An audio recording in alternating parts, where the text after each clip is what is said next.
ማሰናከያዎች ሊያደርግ ይችላል ምርጫው እንዳይደረግ ሊያስተጓጉል የሆነ ነገር ሆናለሁ በሚል ስጋት ህዝቡም ለምርጫ ላይወጣ ይችላል። ፓርላማ በብዛት የባብላጫ የገባውን ተመልከት። ምንም ሳይመረጥ ዝም ብሎ የገባም አለ። በቃ አካባቢው መወከል አለበት ብቻ ተብሎ የተገባ አለ። በመሰረተ ሐሳብ ደረጃ እንዴት ነው አንድን አካል እኔ ጦርነት ላይ ስለሆንኩኝ አንተ ምርጫ ማድረግ የለብህም ብሎ ማለት የሚቻለው? ላለመሸነፍ በዚህ አካባቢ ምርጫ ለማስኬድ ምርጫ ለማካሄድ የሚያስችል ሁኔታ ላይ ነን ሊልህ ይችላል። ጀስት አካባቢውን ተቆጣጥሬዋለሁ ደንብያዋለሁ ምናምን ሰላም ነው ለማለት ማለት ነው።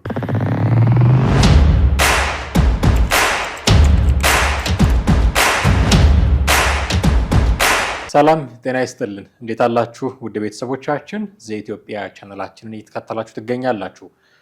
ቴዎድሮስ ካሳና ማረገፋ ከእናንተ ጋር ቆይታ እናደርጋለን በወቅታዊ ፕሮግራማችን። እስከ ፕሮግራማችን ፍጻሜ ድረስ አብራችሁን ትቆዩ ዘንድ የአክብሮት ግብዣችን ነው። አብራችሁን ሁኑ። እንዴት አለ ቴዲ? እንዴት ነው? ሰላም ነው? ሰላም አለ። እንደሚታወቀው ዘንድሮ ምርጫ ይደረጋል ከወራት በኋላ እና የምርጫ ክርክሮችም እየተደረጉ ነው። የምርጫ ምዝገባዎችም ተጀምሯል። በየቦታው የመራጮች ምዝገባ የሚሉ ቦታዎችን እናያለን። ምርጫ ቦርድም ራሱ መግለጫ ሰጥቷል። በሚሊዮን የሚቆጠሩ ዜጎች የምርጫ ካርድ እየወሰዱ ነው የሚል እሱን ለማዘመን የሚደረጉ ጥረቶች አሉ። በኦንላይን በምን መዝገብ የሚደረጉ እና ሽርጉዱን ስታይ ምርጫ እንደሚደረግ ታውቃለህ። ቀነ ቀጠሮም ተይዞለታል። ይህንን ምርጫ የምትሳተፉ ፓርቲዎች ግን ወዮላችሁ የሚል መግለጫ ከአፋብን ሰማን። ትላንትና አንድ 10 ደቂቃ የሚዘልግ መግለጫ ሲሰጥ ነበረ አስረስ ማረ ዳምጤ እና ፓርቲዎች እንዳትወዳደሩ፣ ሚዲያዎች እንዳታጅቡ፣ እንደውም እነሱ የሚሉት እንዳታጅቡ ነው። ህዝቡ ራሱ ይሄንን ምንድነው ምርጫውን መቃወም አለበት። በቅርቡ ህዝባዊ እምቢተኝነት ጥሪ እናደርጋለን፣ ከኛ ጋር ሁኑ የሚል አይነት መግለጫ አውጥቷል። ለማንሳት የፈለግኩት ጥያቄ እኔ ምንድነው ፓርቲዎችን አትወዳደሩ ማለት ይችላል ፋኖ? እንደ አጠቃላይ ስናየው አይችልም ብለህ ልትል ትችላለህ። ነገር ግን በክልሉ በአካባቢ ሆነ እሱ ባለበት ክልል ላይ ያሉ እንቅስቃሴዎችን ማስተጓጎል አቅም እንዳለው አውቆ ነው ያን አይነት መግለጫ ያወጣው እንጂ ከሜዳ ተነስቶ ነው ማለት አትችልም። ምክንያቱም አማራ ክልል ባለው የጸጥታ መደፍረስ መንግስት እጁ አለበት ብሎ የሚጠቁመው አንድና አንድ ፋኖን ነው። ፋኖ ደግሞ እዛ አካባቢ ያለውን ሁሉንም ነገር እኔ ማድረግ ይችላለሁ ነው፣ ወይም ደግሞ የበላይ ነው። እንደውም አንደኛው ታስታውስ እንደሆነ ከዚህ በፊትም ከ15 ቀን ነው ከ20 ቀን በፊት ያነሳ ነው ርዕሰ ጉዳይ ላይ ሙሉ ለሙሉ ክልሉን ለኔ ልቀቅልኝ እኔ ላስተዳደር የሚል ጥያቄ ተነስቷል። ሳልወዳደር ላሸንፍ እንደዛ አይነት እሱማ ያው ስታየው ለምሳሌ ሶማሌ ክልል ብትሄድ ማን ነው ሊያስተዳድር የሚችለው? የዛ አካባቢው ነው ሊሆን የሚችለው። ሌሎች ክልሎችም ኦሮሚያን ብትሄድ እንደዛ ነው ሊሆን የሚችለው።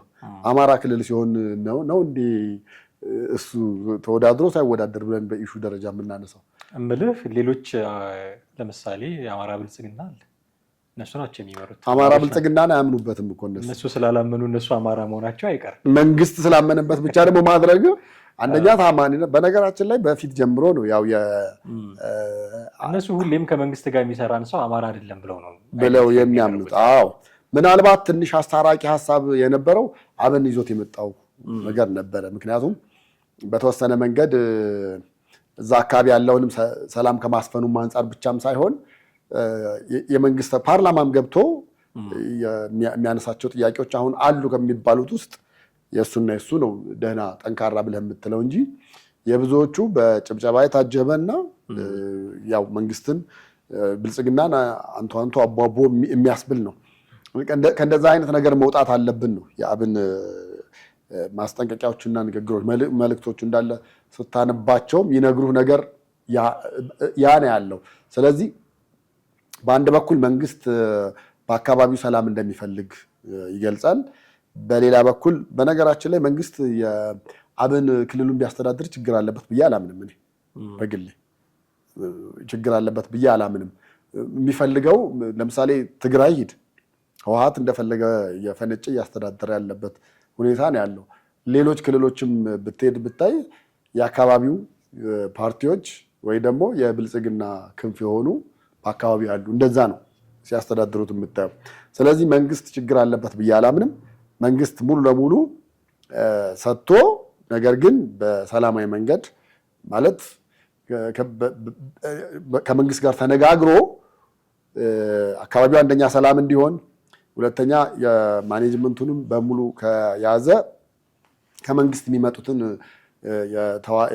የአመራር ማኔጅመንቶች ተዋረዶች ተቀብሎ እንዲያስተዳድር ይለቅለታል ብዬ አስባለሁ እንጂ መንግስት ራሱ የመረጣቸውም ፑፔት ሆነው እንዲቀጥሉ ይፈልጋል ብዬ አላምንም። ምክንያቱም ብዙ ጊዜ ግጭትም ችግርም የሚያመጣው መንግስት ይሾማቸዋል፣ ነገር ግን በአካባቢው ህብረተሰብ ዘንድ ተቀባይነት የላቸውም። ይህን እኮ በምርጫ ብቻም አይደለም በብዙ ነገሮች ፕሩፍ ማድረግ ትችላለህ። በጣም በቀላሉ ፕሩፍ የምታደርግባቸው ነገሮች ሊኖሩ ይችላሉ። ኢቨን በስልክ አጭር የኤስኤምኤስ ማድረጊያም ሊሆን ይችላል። በተለያየ መንገድ አሁን ያለው አመራር በአማራ ክልል ያለው አመራር ሰላሙን ማስጠበቅ ይችላል ወይ ደግሞ ከህዝቡ ጋር ተቀራርቦ ይሰራል ምናምን የሚሉ 5 ጥያቄዎች ብታመጣ በብዛት ውድቅ እንደሚሆን ምንም ጥርጥር የለውም። ይሄ እንደዚሁም የተለየ ጥናት ሳያስፈልገውም ልታየው የምትችለው ነገር ነው እና ኦልሬዲ መግለጫ ማውጣቱ እናንተ ማለቱ መከልከሉ ያለውን አቅም ተጠቅሞ ይችላል። ያለውን አቅም ተጠቅሞ መንግስት አይችልም ሊል ይችላል። የክልሉ አመራሮች የብልጽግና አመራሮች መተው አክራሪው ጽንፈኛው ምናምን ታፔላ ተለጠፈው ስም ተናግረው ሊሄዱ ይችላሉ። ግን ሄደው እነሱም የሚቀመጡት እዚህ አዲስ አበባ መተው ነው። እዛ ክልሉ ላይ አይደለም ያሉት። ሌላው ታች ያለው አመራር ነው መከራውን እያየ ያለው ፍዳውን እያየ ያለው እና ባለው አቅም ማድረግ ይችላል። ሊያስተጓጉል ይችላል። ቢያንስ በእግር ኳስ መጉ እኮ እንደዛ ነው አይደል? ከቻልክ ማሸነፍ ነው፣ ካልቻልክ መከላከል ላይ ነው የምታለው። ሶስተኛው የመጨረሻው ደግሞ ጎል እንዳይገባ ማሰናከል ነው። የሚመጣብህን ተከላካዩንም ምን አድርገህ ቢሆን ማሰናከል መቻል ነው። ፋኖም ይህንን አይነት ሲስተም ተጠቅሞ ነው ሊያደርግ የሚችለው ብዬ የሆኑ ማሰናከያዎች ሊያደርግ ይችላል። ምርጫው እንዳይደረግ ሊያስተጓጉል የሆነ ነገር ሆናለሁ በሚል ስጋት ህዝቡም ለምርጫ ላይወጣ ይችላል የሚሉ ነገሮችን ልናነሳ እንችላለን። ግን በመሰረተ ሀሳብ ደረጃ እንዴት ነው አንድን አካል እኔ ጦርነት ላይ ስለሆንኩኝ አንተ ምርጫ ማድረግ የለብህም ብሎ ማለት የሚቻለው? ሰው ሁሉ ለምን እንደነሱ እንዲያስብ እንደሚፈልጉ አላውቅም። እኔ ፓርቲዎች አሉ፣ የመንግስት ተቃዋሚ የሆኑ ፓርቲዎች በምርጫ ክርክሮች ላይ መንግስትን በጣም ደፍረው እየተናገሩ ያሉ ፓርቲዎች አሉ። ምናልባትም አንዳንዴ ፋኖች ራሳቸው ከሚናገሩት በላይ በቴሌቪዥን በሚተላለፉ ፕሮግራሞች ላይ በጣም የሚገርም ንግግር የሚናገሩ ፓርቲዎች ናቸው እነዚህ ፓርቲዎች። እዚህ መንግስትን እየተቃወሙ ነው፣ ፖለቲካቸውን እየሰሩ ነው እነዚህ ሰዎች። እኔ ጦርነት ውስጥ ስለሆንኩኝ ምርጫ ማድረግ የለባችሁም እንዴት ይባላሉ? ሰው ሁሉ እንደ ፋኖ ማሰብ አለበት ወይ? የፋኖ አቋም ልክ አይደለም ብለው የሚያምኑ ቢሆኑስ እነዚህ ሰዎች በአደባባይ ወጥተው እንደዛ አላሉ? እንደውም ይልቅስ ፋኖ መዋጋቱ ምክንያት አለው የሚል ንግግር ሲናገሩ ነው የምንሰማቸው። ሌሎች ፓርቲዎች ከተቃዋሚ ፓርቲዎች በሙሉ ማለት በሚቻል ደረጃ የመንግስትን ነው እንደውም ጦርነት እየፈጠረ ነው ስልጣኑን ለማስቀጠል ጦርነት እንዲያደረግ ነው ብሎ የሚወቅሱት መንግስትን ነው።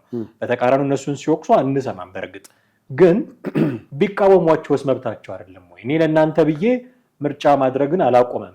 ህዝቡ የሚጠቅመው በምርጫ የተወዳደረ እና ያሸነፈ ፓርላማ የገባ ድምፁን የሚያሰማለት ነው እንጂ የሚጠቅመው ጫካ ገብቶ መሳሪያ የሚወዘውዝ አይጠቅመውም ብሎ ቢያምኑ እነዚህ ሰዎች መብታቸው አይደለም ወይ? ምርጫ ላይ መሳተፍ ለምን ነው የሚከለከለው? የፕራዮሪቲ ጉዳይ ይመስለኛል። በተሳተፉ እርምጃ ወስዳለሁ እንዴት ይባላል ብዬ መሆን ያለበት ይኸውልህ፣ አሁን ወደ ፕራዮሪቲው ስንመጣ ቅድሚያ ልንሰጠው ወደሚገባው ነገር ስንመጣ ይሄ ሀሳብ ለብዙዎቹ ገዥ ነው ብዬ ነው የማስበው። አይደለም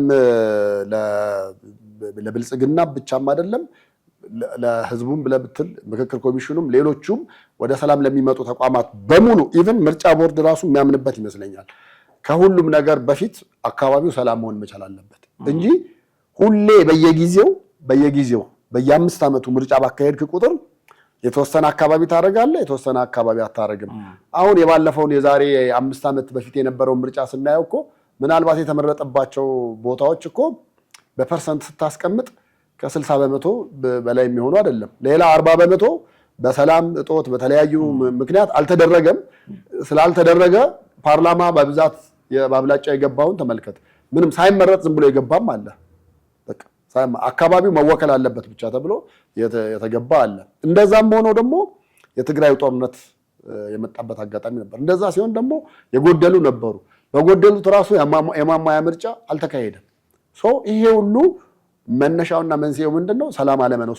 ስለዚህ ሰላም መኖር መቻሉ መጀመሪያ በነገራችን ላይ መንግስትንም በለው ምርጫ ቦርድንም በለው ላለመሸነፍ በዚህ አካባቢ ምርጫ ለማካሄድ የሚያስችል ሁኔታ ላይ ነን ሊልህ ይችላል።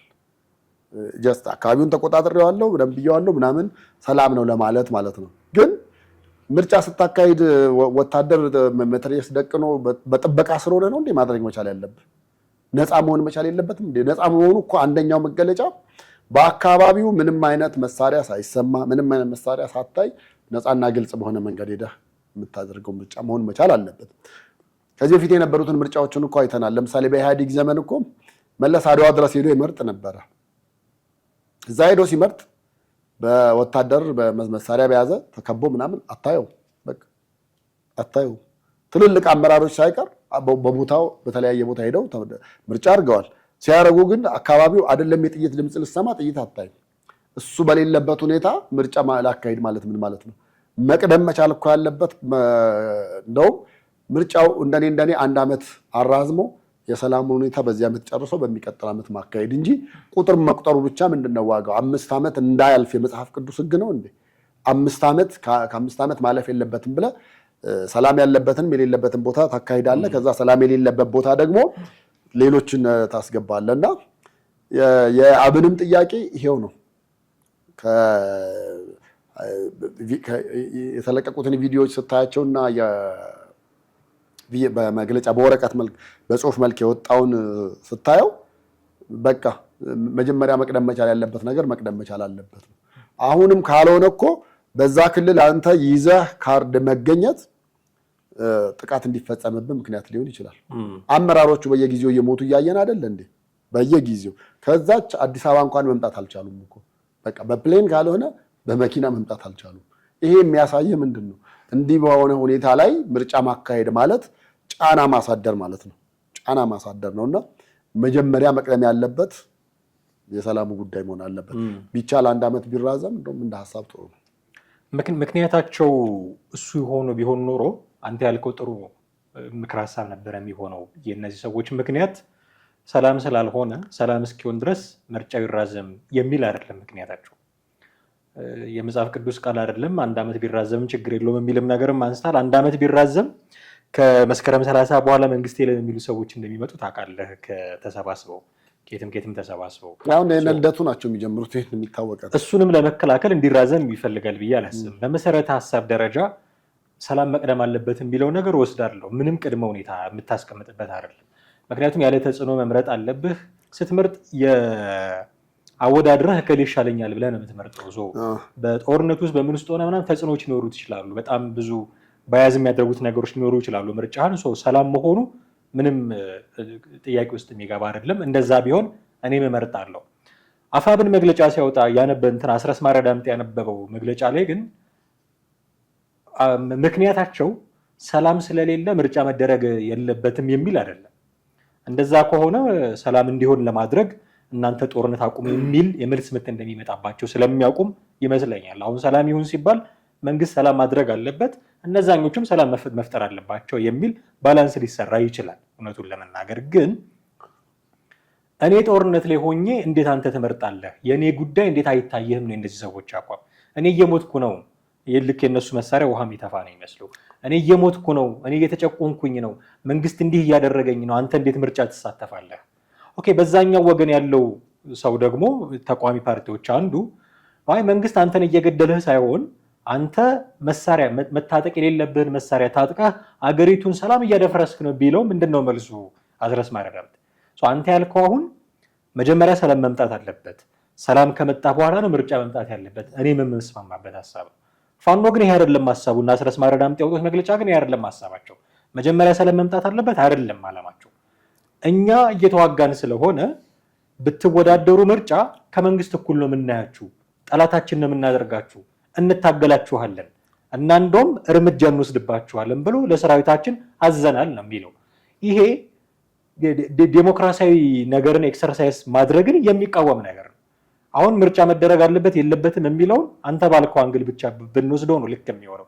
ሰላም ስለሌለ እዚህ ምርጫ አድርገህ እዚህ አለማድረግ ይሄ ተወካይ ያለው ይሄ ተወካይ የለውም ፌር አይደለም።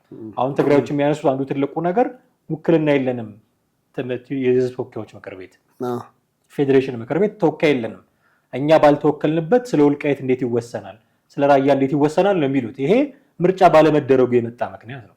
አሁን ሰላም የሌለባቸው ቦታዎችን ምርጫ ባለመደረጉ ምክንያት ተወካዮች የማያገኙ አሉ። እንዳልከው የማሟያ ምርጫ የማይደረግባቸው ቦታዎች ሊኖሩ ይችላሉ። ስለዚህ ሁሉም ቦታ እኩል ማድረግ ካልቻልን ፍትሐዊ መሆኑንም ጥያቄ ውስጥ ሊያስገባ ይችላል። ስለዚህ እንደው ብንስማማ ፖለቲከኞቻችን ቢስማሙ መስከረም 30 ምናምን የሚሉትን ጫጫታ ትተው 1 ዓመት በስነ ስርዓት አራዝመው ሰላሙ ላይ በደንብ ሰርተው ሰላም ከሆነ በኋላ ቢደረግ ፋይን፣ እኔ በዚህ ችግር የለብኝም። እና አስረስ ማረ እነ ዘመነ ካሴ ግን እያሉ ያሉት እኛ እየተዋጋን ስለሆነ መንግስት እየወጋን ስለሆነ ምርጫ መደረግ የለበትም፣ ካደረጋችሁ እናንተም ከመንግስት እኩል ናችሁ እንታገላችኋለን ነው። ይሄ ያስኬዳል ወይ? እኔ ጠየቅ። በእነሱ ጫማ ውስጥ ሆነ ስታየው ትክክል ነው። መነሻቸው ምንድነው ብለህ አስብ። መነሻው ፋኖ ለምን ጫካ ገባ፣ ለምን በረሃ ገባ፣ ለምን ጥይት አነገበ፣ ለምን ነፍጥ አነገበ ብለህ ብትጠይቅ መነሻው ምንድነው? የመጀመሪያ ጥያቄዎቻቸው እኮ የሚታወቁ ነበሩ አይደል እንዴ? እንዳሁኑ ሰፍተው ጥያቄው ወደ 4 ኪሎ ሳይሸጋገር በፊት ወይ ደግሞ ወደ ስልጣን ከመምጣቱ በፊት እኮ በየክልሉ ያለ አማራ የሚሞተው ይቁም ነው የመጀመሪያ አንድ መነሻ የነበረችው ማለት ነው። ሌሎች ወደ አዲስ አበባን ስንገባ ባቀናነው ከተማ ምናምን ሁለተኛ ሶስተኛ ይመጡ ነበሩ። የመጀመሪያው ግን በየክልሉ የሚሞተው የአማራ ደም ይቁም በሚል ነው። እኔ እየተዋጋሁለት ያለሁት ህዝብ እኔ እየተዋጋሁ እንዴት እሱ ምርጫ ያካሂዳል የሚለው አንደኛ ጥያቄ ሊሆን ይችላል። በነገራችን ላይ ይሄ ነገር ወደ መንግስት ዞሮ ቢሆን ለምሳሌ ከኢትዮ ኤርትራ ጋር ግጭት ጦርነት ቢነሳ፣ ከሶማሌ ጋር ቢነሳ፣ ከሱዳን ጋር ቢነሳ፣ ከግብጽ ጋር ቢነሳ መንግስት ምርጫውን ያካሂዳል? አያካሂድም። በቃ ምንድን ነው የሚለው አሁን ይሄንን ፓራላል መሰለ መንግስት ነው ጦር ምንድነው ምርጫውን ፋሲሊቴት የሚያደርገው ገባ መጠበቅ አለበት። ኃላፊነቱ የመንግስት ነው። ይሄ ምርጫ የፋኖ ኃላፊነት አይደለም። ፋኖ የሚጠብቀው ሰላም እንዲሆን የሚያደርገውና ምርጫ አይደለም። ኮሮጆ የሚያዘጋጅለት የምርጫ ጣቢያ የሚፈጥርለት ፋኖ አይደለም፣ መንግስት ነው። ምንም በጀትም የሚመድበው እሱ ሊሆን ይችላል ምናምን አለ። ፋሲሊቴት ማድረግ አለበት፣ መጠበቅ አለበት። ትራንስፖርት የምርጫ እንትኖች ሲመላለሱ መከላከያን መድቦ መጠበቅ አለበት። ከኤርትራ ጋር ጦርነት ላይ ቢሆን ግን አሁን አንተ ያነሳኸው ነገር ከኤርትራ ጋር ጦርነት ቢሆን መጠበቅ አልችልም፣ መራጩንም መጠበቅ አልችልም፣ ድምፁንም መጠበቅ አልችልም፣ ይራዘምልኝ ሊል ይችላል።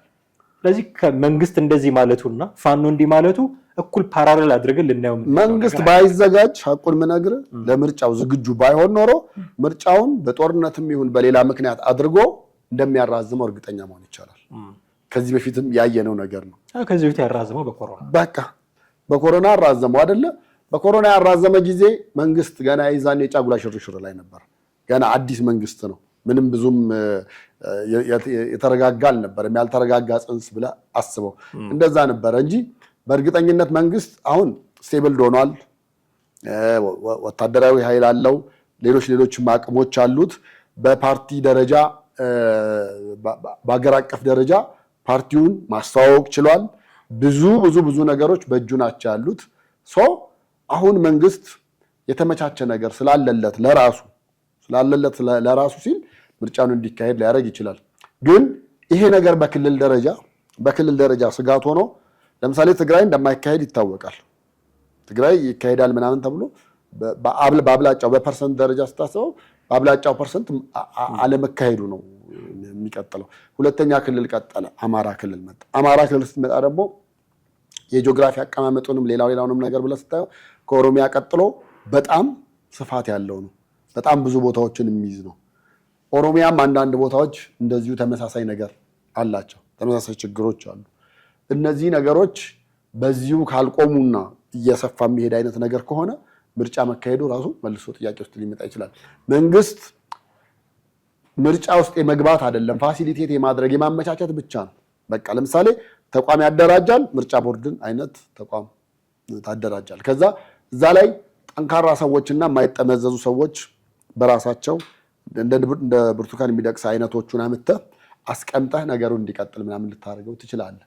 ከዛ በዘለለ ግን አሁን ይሄ ነገር እኮ እየሰፋ ከሄደ ትግራይ ክልል ቆሟል፣ አማራ እንደዚሁ፣ ሌሎች ክልሎች ጋር በሰላሙ ምክንያት ችግር አለብን ከተባለ ዞሮ ዞሮ ፖስትፖንድ መደረጉ የማይቀር አይነት ነገር ነው እና መንግስት ራሱ ስለተመቻቸ ራሱ ክርክር ውስጥም ስለገባ እነማንን ምን ቦታ አደርጋለሁ የሚለውን ነገር በፓርቲ ደረጃ የጨረሰው ስለሆነና ሁሉም ነገር በእጁ ስለሆነ ተወደደም ተጠላም ምርጫው ኢቭን አዲስ አበባ ብቻ ቢሆን መካሄድ አለበት ብሎ ሊያውጅ የሚችልበት ሁኔታ ላይ ነው ያለው፣ ወይም ደግሞ አቋም ላይ ነው ያለው።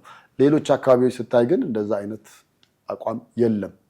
በአማራ ክልል ያለው ፋኖ በዛ ልክ እንትን ካረገ ሪስክ ወስዶ ማነስ እዛ ሊሄድ ይችላል።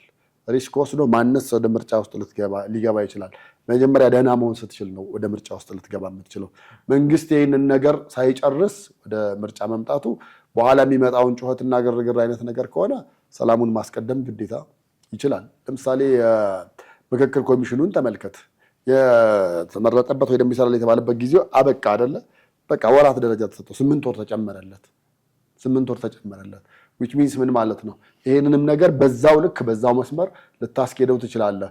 ነገሮች እየሰፉ ነው። አሁን እያየነው እንዳለነው ሁኔታ ከሆነ ብዙ ጊዜ እኛ ስናወራ እንደውም እኔ አሁን ይሄም የመጀመሪያ ይሆናል ብዬ ነው የማስበው።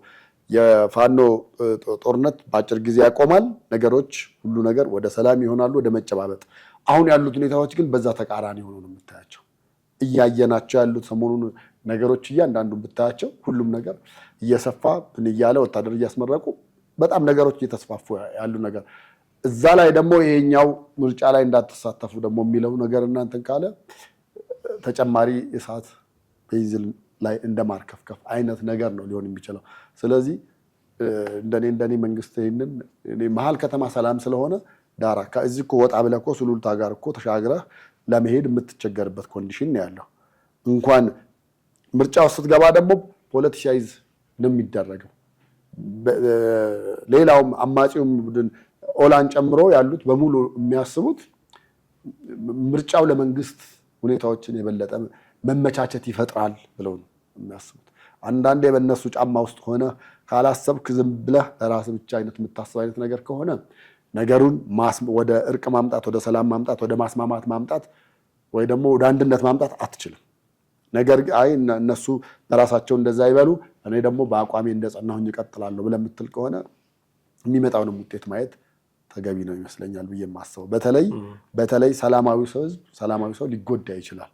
ፖለቲከኛው እንኳን የገባበት ነው። ያልገባበት ምንም የማያውቀው ግን የእሳቱ ወላፍን ተቃጣይ ስለመሆን የሚሆነው ይሄ ነገር መቅደም መቻል ያለበት እኔም እንደ ምርጫም ብዬ የማስበው እሱ ነው። ሰላም መቅደም አለበት የሚለውን እንወስዳለን። የኔ ትልቁ ኮንሰርን በሰላም ተሰልፎ ምርጫ ለመምረጥ የሚወጣን ሰው የኔን አቋም አልደገፍክም ብሎ አንዳች ነገር ለማድረግ መሞከር ቆሜለታለሁ ለሚለው ህዝብ ይሄ ይፈልገዋል። አሁን ኦኬ እናንተ እነሱን ሰምቶ ለምርጫ የማይመዘገብ ለምርጫ የማይወጣ ሰው ሊኖር ይችላል። አይ የለም መውጣት አለብን ብሎ ደግሞ የሚወጣም ደግሞ ይኖራል። ምርጫ የሚመዘገቡ ሰዎች አሉ። እነዚህ ሰዎች ምንም ያደረጉት ነገር የለም፣ ምርጫ ለመምረጥ ነው የወጡት። ሰላማዊ እንቅስቃሴ በምርጫ መምረጥ በዚህ ጊዜ እነሱ ለማደናቀፍ መስራት ቆሜላቸዋለሁ ለምትላቸው ሰዎች ምን ይጠቅማቸዋል የሚል ተያያዥ ነገር እንድታነሳ ያስገድዳል። እና ሌሎችም አካላት ፓርቲዎች የሚሆኑ ምንም እንደነሱ እንዲያስቡ መጠበቃቸው ነው ኮንሰርን። በመሀል አንድ ነገር አንስተ ነበረ፣ እየሰፋ ነው ወታደር እያስመረቁ ነው እንደውም ፋኖች የሚል ከሰሞኑ በቁጥር በርከት ያሉ ሰልጣኞችን ሲያስመረቁ እያየን ነበረ። እንደውም አስረስ ማረዳምጤ ወደ ወሎም ተሻግሮ ከነ ምሬ ጋር አብሮ ታይቷል።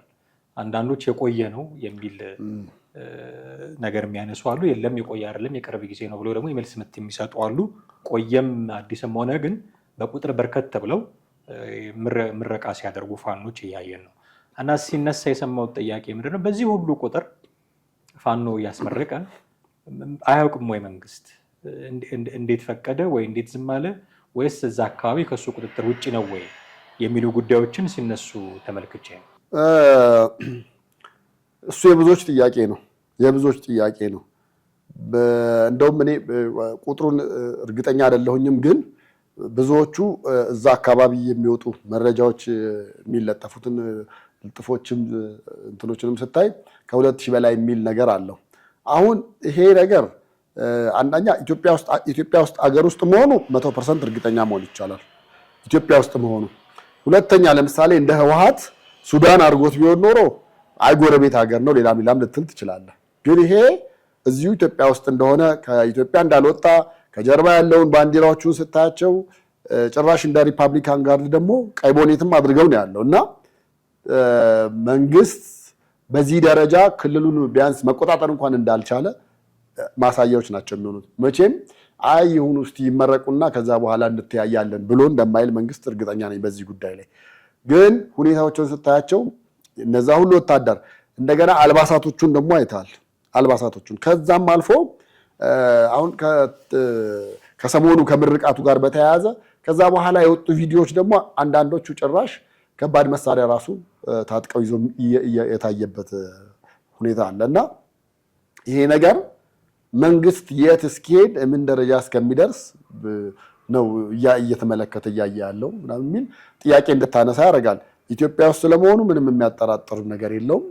ምክንያቱም ኤአይም እንዳልሆነ በአርቲፊሻል የተሰራ ነገር ምን እንዳልሆነ ቪዲዮዎችን አይቶ ማወቅ የሚችል ሰው ያውቃቸዋል ብዬ አስባለሁ። እና ይሄ በጣም አሳሳቢ የሆነና ጦርነቱ በአጭር ጊዜ መቆም እንዳይችል ክልሉ ወደ መረጋጋት እንዳይመጣ የሚያደርጉ በጣም እየሰፋ የተንቦረቀቀ ያለ ነገር ነውና በጣም መንግስት ምን በዚህ ልክ ሲሆን ምን አስቦ ነው ምናምን ብለህ ማለት ትችላለህ።